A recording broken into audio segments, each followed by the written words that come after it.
Baiklah, hari ini kita akan membahas tentang cara setting DNS dengan Cisco Packet Tracer. Ya, pertama-tama kita buka Cisco Packet Tracer-nya. Nah, kemudian di sini sebelum kita bahas tentang DNS servernya, cara settingnya, kita harus tahu dulu apa itu DNS. DNS itu singkatan dari Domain Name System, di mana DNS ini adalah sebuah sistem yang mengubah URL website ke dalam bentuk IP address. Jadi tanpa DNS kita harus mengetikkan IP address secara lengkap ketika ingin mengunjungi sebuah halaman website. Ya. Nah, kita lanjut bagaimana cara settingnya dengan Cisco Packet Tracer. Nah, di sini kita harus ambil PC. Ya, misalkan di sini kita ambil 3 buah PC. Ya, settingannya seperti biasa, kita ambil 3 buah PC.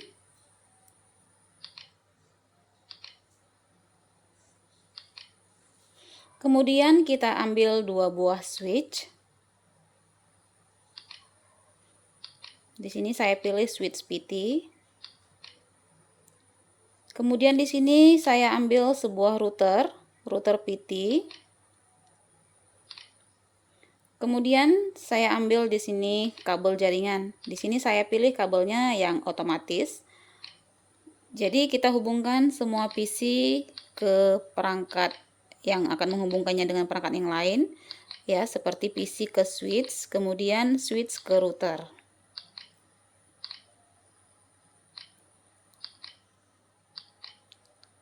Ya, jika sudah terhubung semua kabelnya, kita bisa langsung saja setting IP address-nya. Nah, di sini di PC 0, ya kita akan setting IP address-nya. Di sini yang saya buat di sini adalah kelas C, di mana IP-nya adalah 192.168.1.1. Kita tekan tab dari keyboard, lalu kita close. Begitu juga untuk PC 1, kita setting dengan IP 192.168.1.2. Lalu kita tekan tab dari keyboard, kemudian langsung kita close. Nah, untuk PC sebelah kanan, di sini saya buat jaringannya kelas B, di mana IP yang ingin saya setting di sini adalah 170.1.1.1. Lalu kita tekan tab dari keyboard, lalu kita close. Nah, untuk pengisian IP-nya di sini, ini bebas, tapi tetap sesuai dengan aturan kelas IP. Nah, setelah selesai kita setting, nah kita perhatikan, kita dekatkan pointer ke kabel sebelah kiri, kita perhatikan di situ ada FA1-0 yang di dekat router. Nah, di situ kita harus isikan di router bagian konfigurasinya, kita pilih Fast Ethernet 1.0, kita isikan IP untuk default gateway-nya. Jadi di sini karena dia mau terhubung ke sebelah kiri, maka default gateway-nya kita setting 192.168.1.254. Nah, di sini di oktet keempat itu juga bebas tapi sesuai dengan aturan. Yang penting dia tidak boleh sama dengan IP-IP yang ada di jaringan sebelah kiri.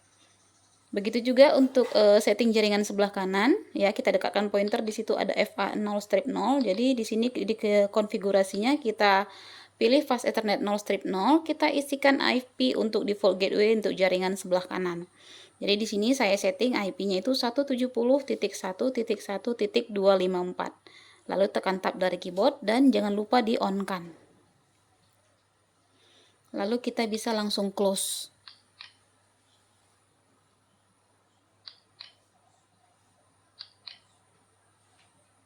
Nah, kalau sudah seperti ini, ya, semua jaringan ini apakah sudah bisa terhubung? Tentu saja belum bisa terhubung, karena di masing-masing IP belum kita setting default gateway-nya.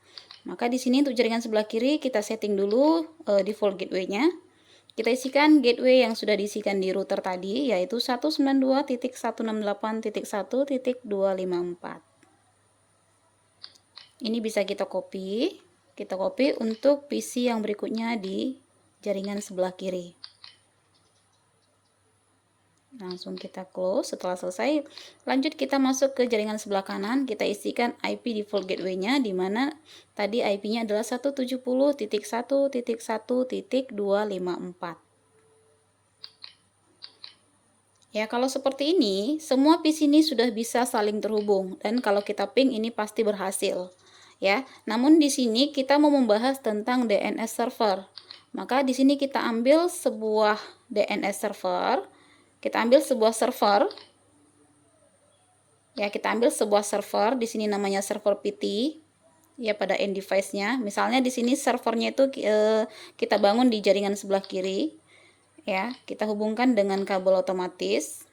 Kemudian servernya ini kita harus isikan IP-nya. Kita isi IP-nya. Karena DNS-nya kita masukkan ke jaringan sebelah kiri, maka IP-nya harus sesuai dengan aturan yang ada pada jaringan sebelah kiri, yaitu 170.1.1. Nah, di sini di oktet keempat kita bebas mengisikan IP-nya, yang penting tidak ada yang sama dengan IP yang ada di sebelah kanan ya, maaf ya teman-teman, sebelah kanan tadi maksudnya ya.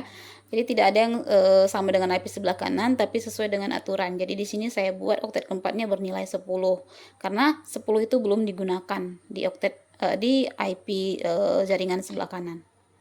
Jadi di sini kita copy IP servernya. Nah, ini nanti kita isikan ke semua PC yang ingin terkoneksi ke server. Jadi mau dia kelas A, kelas B, ataupun kelas C, jadi IP dari DNS itu tetap sama. Kalau tadi kita gunakan DNS itu 170.1.1.10, maka semua PC yang ingin terkoneksi dengan server harus menggunakan DNS server yang bernilai 170.1.1.10. Nah, kalau sudah selesai settingan seperti ini, otomatis ini jaringannya sudah terhubung. Misalnya di sini jaringan dari PC sebelah kanan kita ingin hubungkan ke server. Cara melihat bagaimana hasilnya, kita klik PC yang ingin kita hubungkan ke server, lalu kita pilih web browser.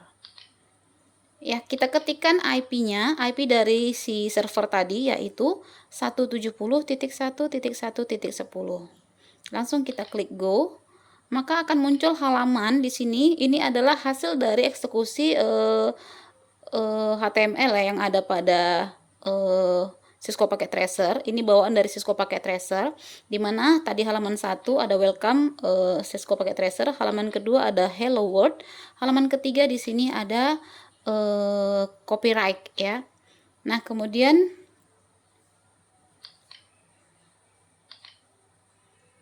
di halaman keempat di sini masih kosong ya.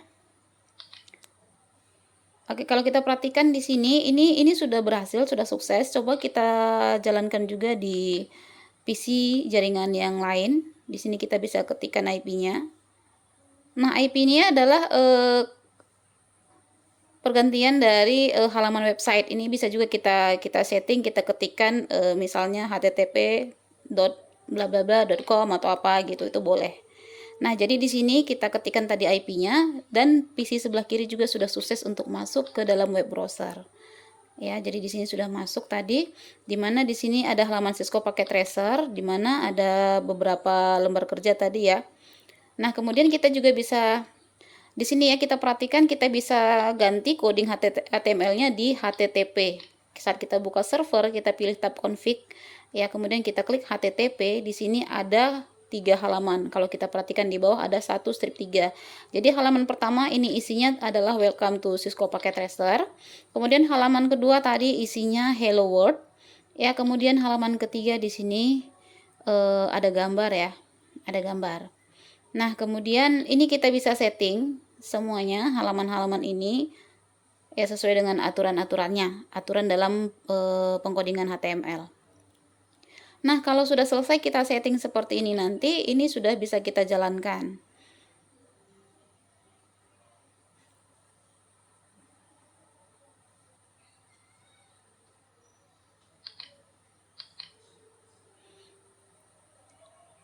Ya, itu dia materi hari ini. Saya harap ini dapat membantu teman-teman semuanya. Sampai ketemu lagi di materi berikutnya. Terima kasih.